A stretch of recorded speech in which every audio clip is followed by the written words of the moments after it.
Akhirnya Allah berfirman, falamma zaghu azaghallahu qulubahum.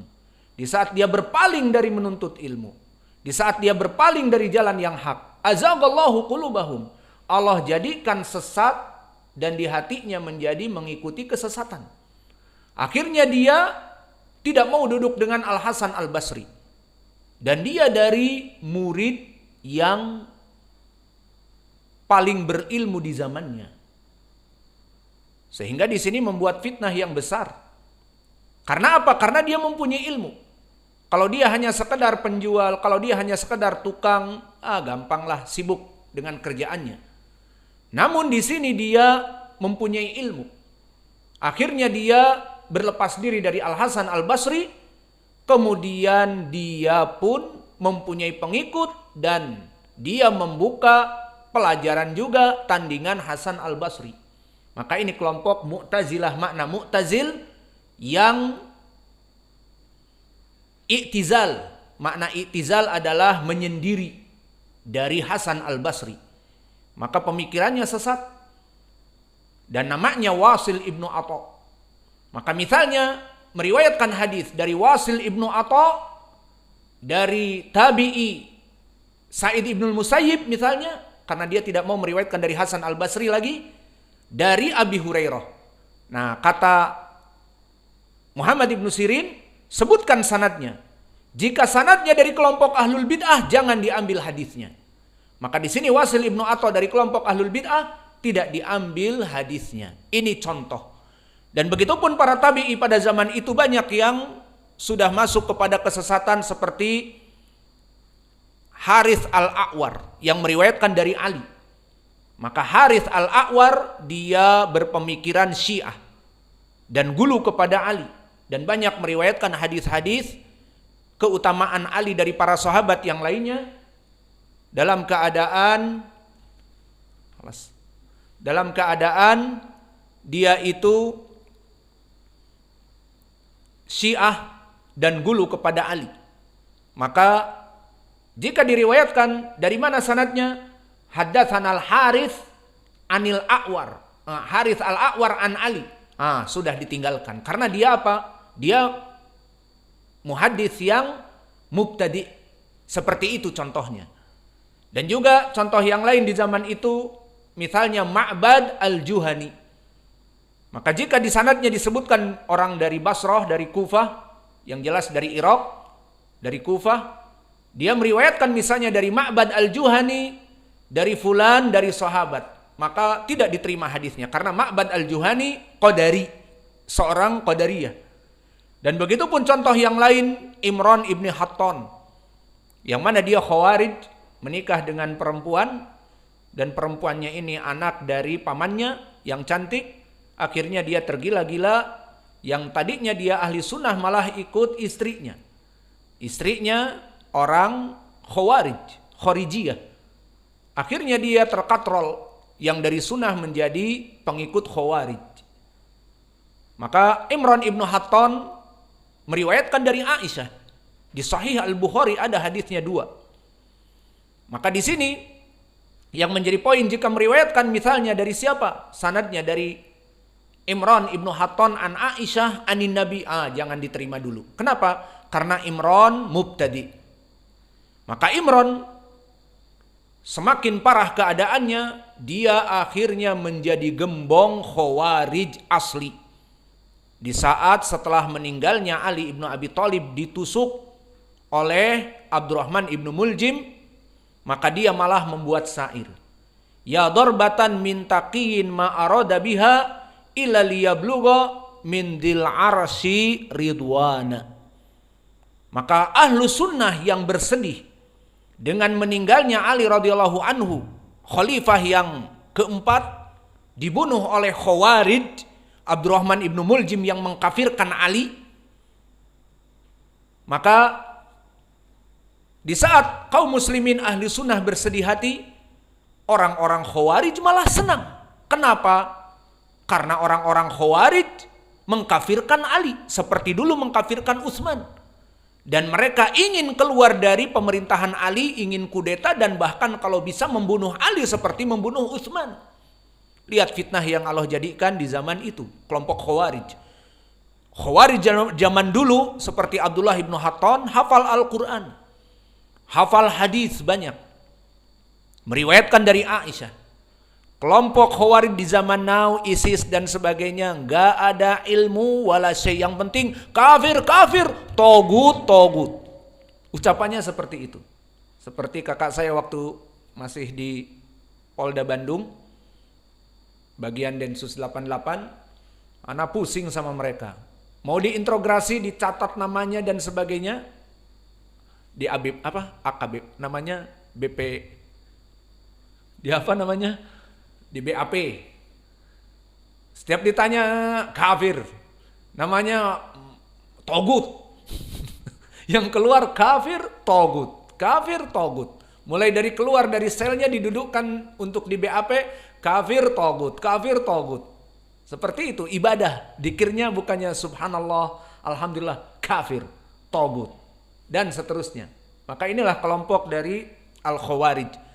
Maka di sini Imran ibnu Hatton malah membuat syair.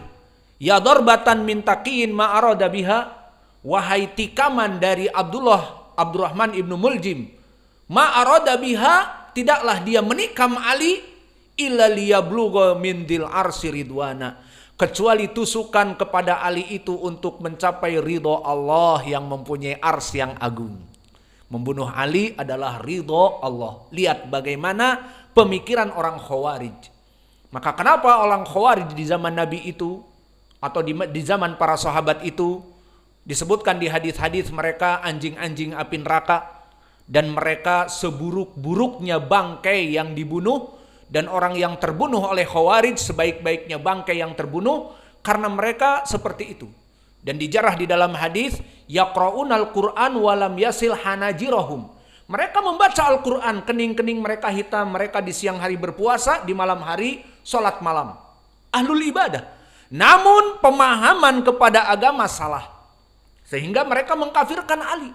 Yang sudah jelas Ali min ahlil jannah. Dari 10 orang yang dikabari masuk surga, Utsman juga malah dibunuh dan dikafirkan. Kembali kepada permasalahan, maka permasalahan al-jarh wa ta'dil itu kembali kepada permasalahan dua perkara. Menjarah rawi dari segi adalah, dari segi agamanya rusak, manhajnya rusak, akhlaknya rusak. Maka yang akhlaknya pun rusak dijauhi oleh para ulama. Kenapa tidak mau meriwayatkan dari fulan? Fulan mulutnya semuanya apa yang ada di WC.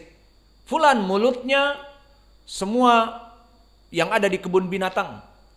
Mencela saudaranya monyet, mencela saudaranya kingkong, dan bahkan mungkin binatang-binatang yang prasejarah. Katanya dasar T-Rex, dasar Megalodon, dasar Titanoboa lu. Nggak ada kayaknya ya jarah-jarah seperti itu. Tanyalah Bagus, Talha, tukang celak-celak gimana? Nggak ada lafaz-lafaz seperti itu, nggak dipakai. Paling anjing itu aja ya, monyet gitu aja ya. Itu ngaku.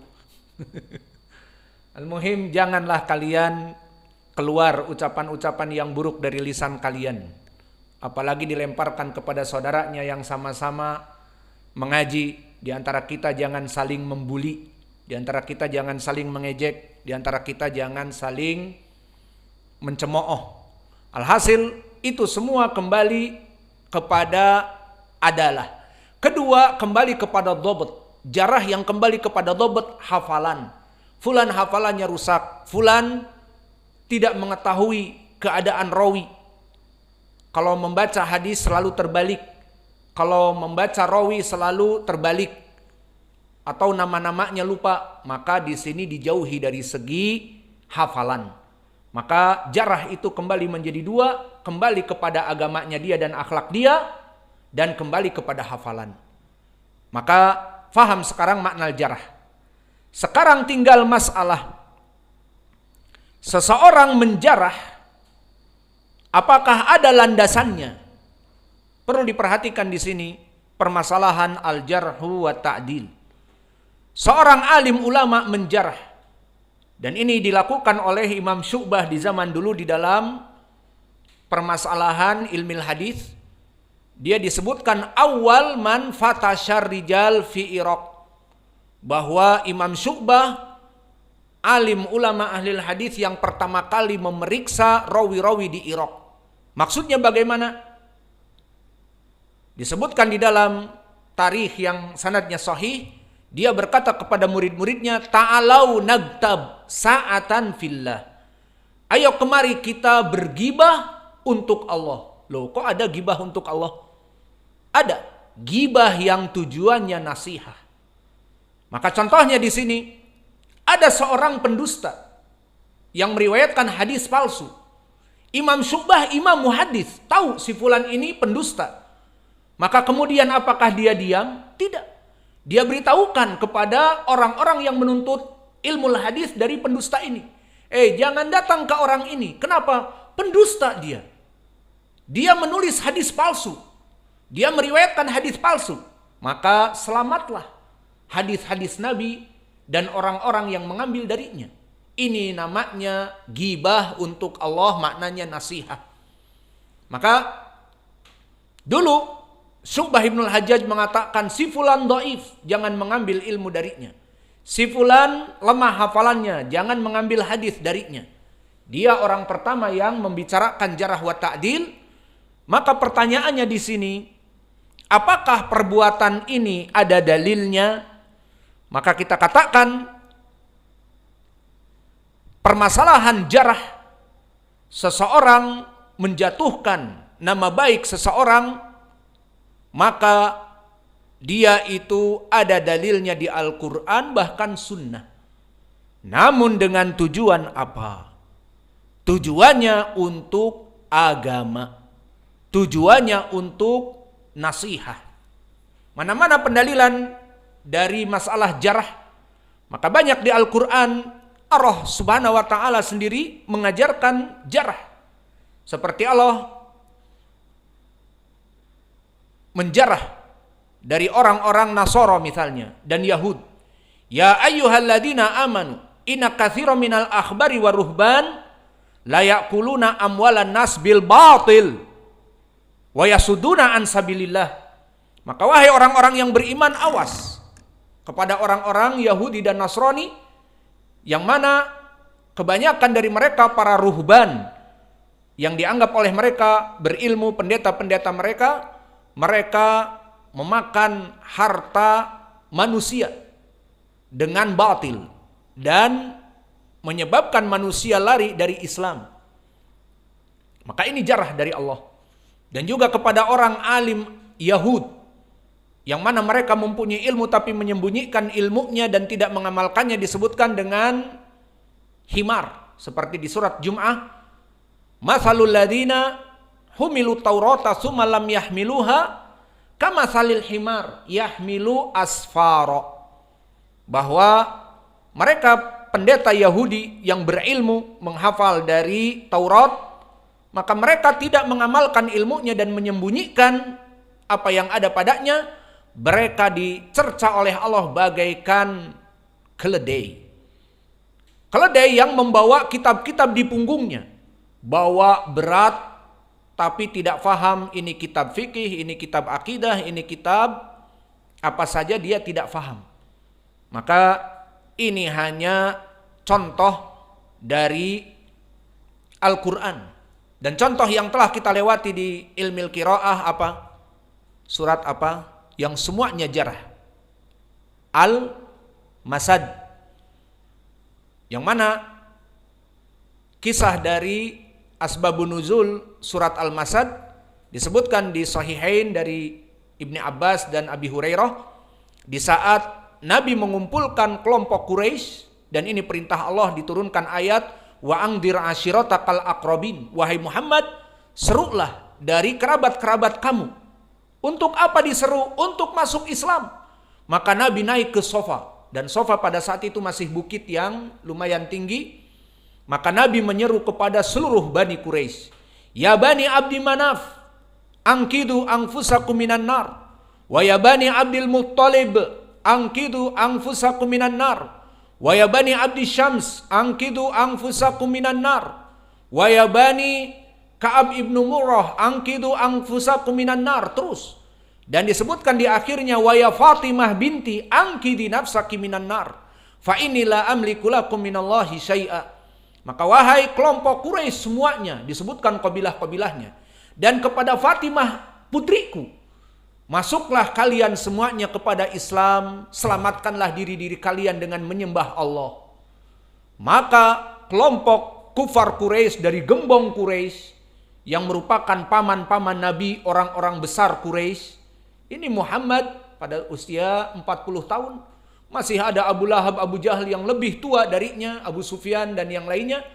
Ini Muhammad berani-beraninya menghancurkan sesembahan berhala, penyembahan kepada Lat, Uzza, Manah dan Hubal. Dan kita gembong Quraisy, berani-beraninya Muhammad mengajak peribadatan hanya kepada Allah. Just to Allah, He is the one and only. Hanya dialah satu-satunya.